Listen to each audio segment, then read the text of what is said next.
My name is Devoe Sherman, and we want to welcome you all to the Connect and Collab podcast. And we have our very first guest, Elissa Yancey. She's the president and co-founder of A Picture's Worth.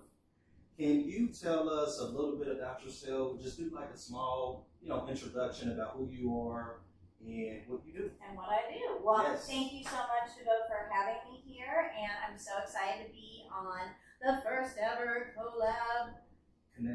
Connect and Collab podcast. Yes. My name's Elissa Yancey. So I always like to say it's like Melissa no M, because it's very hard to pronounce otherwise. And I am really proud to be the co-founder, executive director, and creative director at A Picture's Worth, which sounds really fancy, but just means that I have one other person helping me and we do all the things together. So what A Picture's Worth is a nonprofit that's focused on building community power through story. And what's so awesome about being on this podcast and working with Community Shares is that everything we do is collaborative. I come from a background of education as well as journalism. So I spent many years in multiple careers telling other people's stories and teaching students how to do the same without really being cognizant of the power of having your own voice in the story. So there's this motto that a lot of people say, oh, we like to give voice to the voiceless. At A Picture's Worth, we understand people have always had voices, they just haven't been given the microphone. So a big part of what we do is pass that mic on to community to uplift stories of their strengths, of their values, of the shared humanity of their lives, so that we connect people across differences and kind of deepen the narratives around our communities so that people can see that we're so much more alike than we are different. Wow, that's amazing. And so what's like next for A Picture's Worth? Like what's the next big, like if you had a dream, like what's your next dream goal project for? Well, world domination is always on the table because that's pretty much clear. No, so right now, after we were founded in 2018, became an official 501c3 in 2020. So now we're going on year 6, which is hard to imagine. Yes. But we have 3 distinct areas in which we work. So first and foremost, we are rooted in our community collaborations, and that's where we work alongside trusted community partners in areas where the full narrative has not been shared about their community. So we ask the community members to come in and join us and say, what are we missing about your neighborhood? What do you care about? What's important to you? What do you love? What do you love about your neighborhood and your community, right? And then they share a theme with us, and then we work alongside community members to gather stories about that theme. So we started in East Westwood, and East Westwood was about people power. So when you think of East Westwood, which I didn't even realize was a whole neighborhood until I started this job, right? And so East Westwood is very proud. They broke away from the neighborhood of Westwood to create East Westwood, and the people there are doing powerful work. So the theme they decided was people power, right? So neighbors brought in photos from their own lives that represented people power in their life and told the story behind those photos. So that's how we get to A Picture's Worth, right? And that kind of project, we made a video, we have those stories online. It is Creative Commons licensed, so anyone can use that content in ways to lift up community members. We're very specific. There's enough negativity out there in the world, so we don't need to add to that. What we need to do is create some level of balance. So we started with community collaborations, and then we saw that was so powerful for communities that then we can work with nonprofits and other organizations, right, to shape narrative strategy. Because a lot of times in nonprofits, the narratives are like, oh, those people need us. When in fact, what people need is access and tools to what everybody else already has. There's nothing wrong with the people, there's something wrong with the systems. So what we try to do within organizations is help them shift how they talk about their communities, how they envision the stories about what they do and why they do it, and then share those out to be models for other organizations. So that's super fun. That's our second area of work. We kind of grew into that. And then our third area of work, which we're just kind of really feeling our way into now, is the idea of how can we be thought leaders in this narrative change space. So that means often me going out. I went with one of our board members to a community leadership summit in Spokane, Washington. And we got to talk a little bit about how narrative and story is really the infrastructure of our communities and our whole theory of change, because every nonprofit organization has a theory of change, why we do what we do, right? Is we believe that unless and until we change the stories we tell about and to one another, about each other, any changes to the system are surface level. You need to really connect across shared humanity to understand why those systems need to change and to have those policies and practices and hearts and mindsets changing to take hold. Wow, that's beautifully said. So how can people like support the organization holistically? Mentally, emotionally, financially? How can people like get involved, and can they become volunteers? Like, what does that look like for people who would want to support?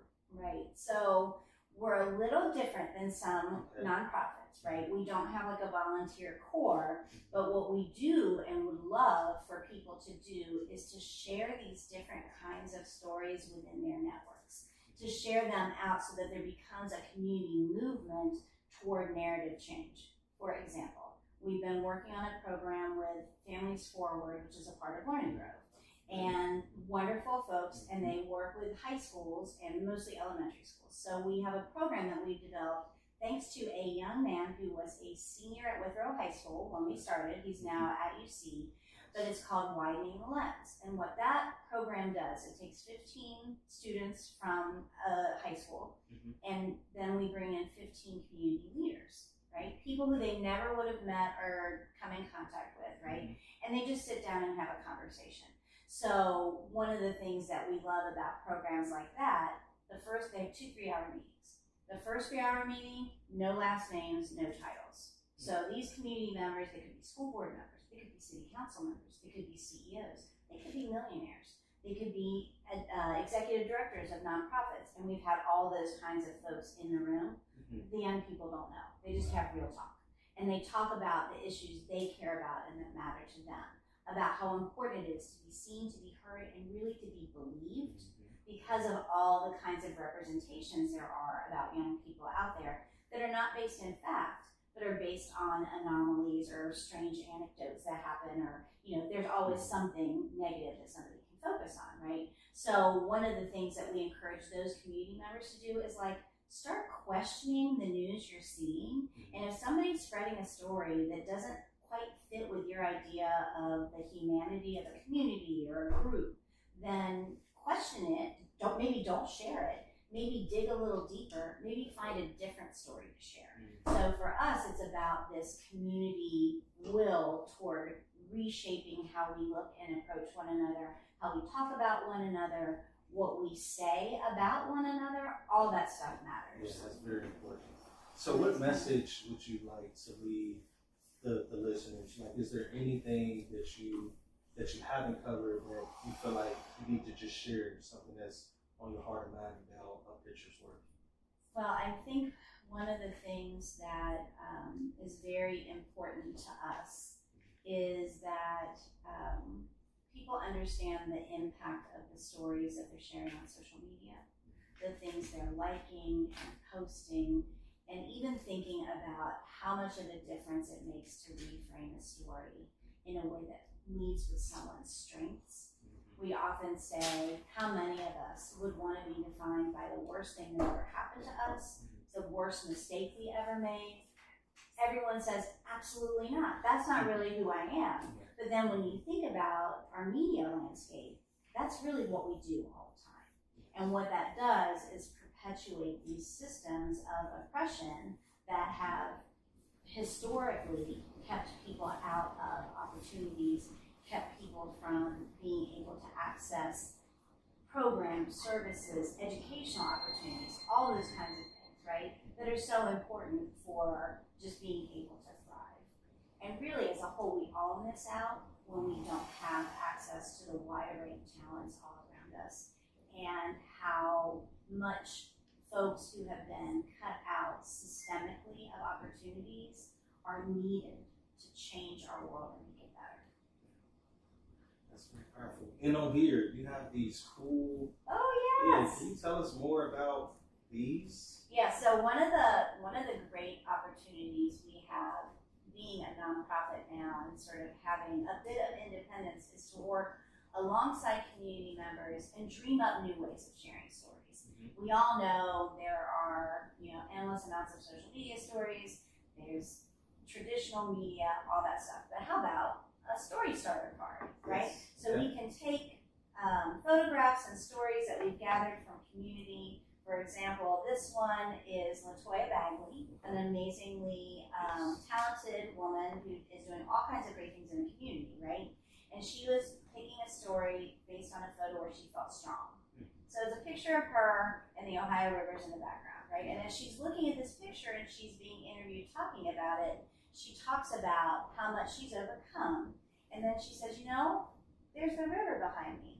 My ancestors crossed that river from enslavement to freedom, and now I'm standing on top of this river and I'm free. I can be for my children a light for the future, and they're the future, so I'm trying to just make myself the best I can be so they can be the best they can be. So it's really interesting when we change the kinds of questions we ask and the way we frame our stories, it transforms everything. Yeah. And so we have these cards, right? And then you can scan the QR code. It takes you to a little page where you can answer questions about what do you want to learn more about this? Okay. And then you can just use them. They have a nice little story starter question on the bottom. So at the bottom of LaToya's cards, something that just says, what makes you feel strong? Because a lot of times, especially now, it's hard for people to just have conversations with each other because we've been on screens for so long. COVID and social isolation is an epidemic, right? So how do we bring people together in ways that they can actually see each other, have conversations about what makes you feel strong, what gives you hope, what brings light to your life? These are the kinds of stories that people want to share about themselves, that are inspiring to other people, but that we so rarely take the time to ask. So we have that, and then we have done a coloring book in collaboration with community members. So we did this with experts in human trafficking, most of whom were local, some regional. And they shared stories about what helped them on their recovery journey. So it's just so great to understand the recovery journey is not a straight line. What a surprise. We all know this to be true, but we like to act like people have to be perfect, which no one is, right? So they shared these amazing stories about what helped them from things like resilience and inner strength. And then they asked for it to be a coloring book because coloring is therapeutic, right? So how do you share these messages of hope about redefining your identity and purpose, coming through, what are some really horrible systems that are in place that hold people down? So we just want to redefine what expertise looks like, who gets to be uplifted, who gets to be the authors of beautiful things that help people, right? It doesn't have to be people with 5 degrees. It can be people who really understand the systems at their core because they've had to survive them. Yes. And definitely, with that being said, I can definitely relate to that. So is there any challenges, even as a nonprofit, right? There's so many issues and obstacles that we're up against. So is there any challenges that you all have faced? Oh yeah, I mean, the traditional challenge is just capacity. There's so much that we could do. There's so much we want to do. It's hard to do it, but we also want to be sure we are in our lane. We are not here to get funding that would otherwise go to feed kids, right? What we look at is how do we support existing organizations, existing communities to lift up and reshape messages that are true, that are based on strengths, and that can help people better understand why it's important to invest in communities that have been historically and systemically disinvested in. Yeah. So in terms of building capacity, is there any collaborative movements that you have going on right now? Or is there any partners that you would love to explore collaboration with? Well, one of the interesting things is that the grassroots trust-based folks are the folks who are the most, I think, able to do this kind of work and interested in it, and it's always hard for them to get funding too. So do we need a Mackenzie Scott to come and give us a food billion? 100%. Notice I dropped her name in there for SEO purposes. It'll come up somewhere. Yeah. Anyway, so yes, financial support makes a big difference because when we go out in communities, I want to share this. When we go out in communities and we gather people's stories, we pay people who have given us the gift of their time to share their story because it's a reinvestment in them. And when you think about access, right? Why aren't people in different communities able to show up and be on the news? Because now people want you to come to the studio.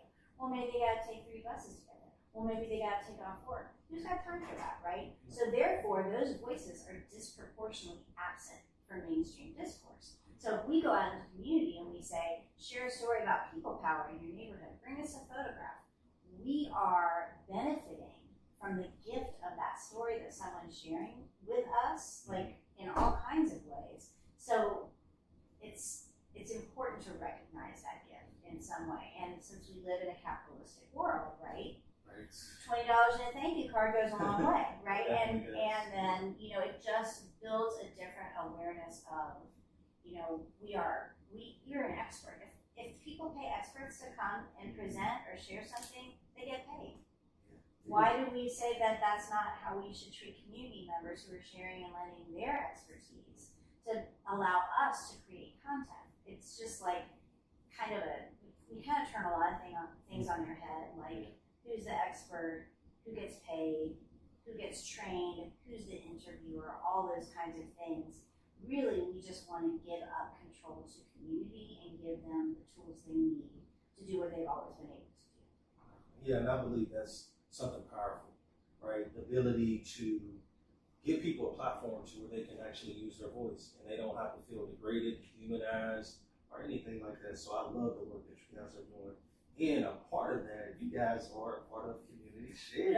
You're a member, right? Yes. I've been a member for about a year. About a year. Going on to a year. So how is that going? How does Community Shares empower you to continue to do the work?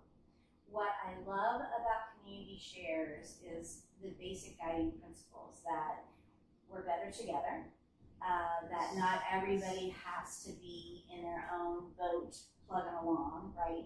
We can benefit from shared opportunities. We can share our strengths and skills with one another. And we can leverage our power as a collaborative to have a larger voice in funding conversations, in campaigns, than we could as individuals. So I think it's really important that Community Shares exist to sort of encompass the kinds of groups that are working toward social justice initiatives, working toward, all the kinds of issues that are often left off of kind of traditional collaborative nonprofit efforts. Yes, and to that point, just to let everybody know, Community Shares has been around for at least 30 plus years. So, and we manage 45 social justice member organizations. And what we're doing is we're building capacity for those organizations through the podcast, through the events, educating members, doing lunch and learns, doing coffee and collaboration. All these events is really to build capacity and just create a collaborative, cohesive structure in an environment to where we all can actually connect and collaborate on various projects. Kind of like just to your point of what you were saying. So the impact. So how has a picture's worth, like what number, or if there is a number that you would say of how many people that you all have impacted so far?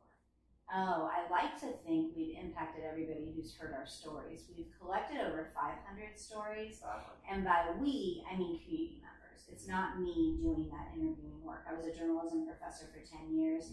I've been there, done that, and it's much more powerful when community members engage with one another in that way. So 500, we've had, I don't even know how many exhibits, but because we had an exhibit across the Purple People Bridge for months and months and months, we've reached over 100,000 people in person alone.